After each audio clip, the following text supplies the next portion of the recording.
Hello, welcome back to Habit, Heart, and Possibility. This is a gluten-free tip video. I'm starting a new monthly series where I give a gluten-free tip. It's a short video, but my first one, I really just wanted to make you aware of the symbols that you should be looking for on products, the certified gluten-free symbols. It isn't enough if you have celiac or the person you are cooking for has celiac for it to just say gluten free. For example, a product like Cheerios says gluten free, but it is not gluten free enough. It needs to be a certain parts per million.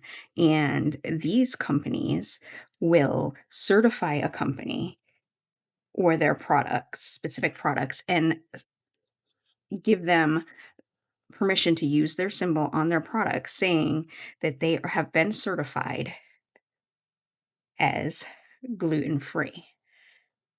So these are the symbols you are looking for. And this is very important, especially if it is somebody who has celiac. They do batch testing where they will go and test a batch every now and then. And they do it regularly. They don't just test the product once and give them the certification. They will go back and test them again. So it is something that you can trust that way. That is why you need to make sure that these are the symbols that you look for. All right. And another tip I'd like to give today is for your colanders.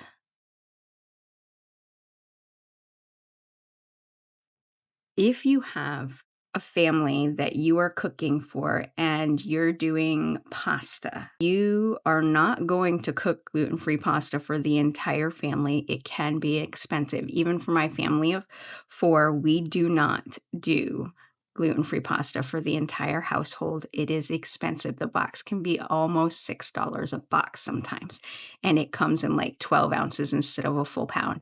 So if you have a colander, sometimes the gluten can stick to the colander, even in the dishwasher, because little pieces get stuck in the holes and they stick to them.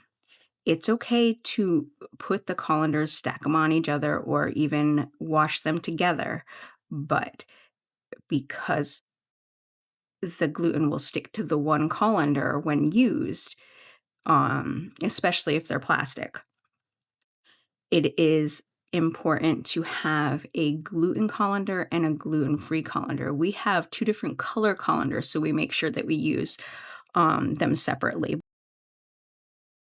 Have a gluten-free one and a gluten one.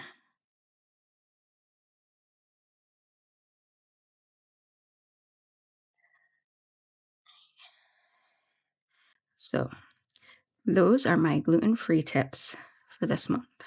So thanks for joining me today.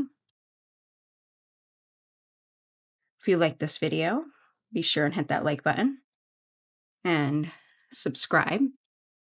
And if you subscribe, comment below.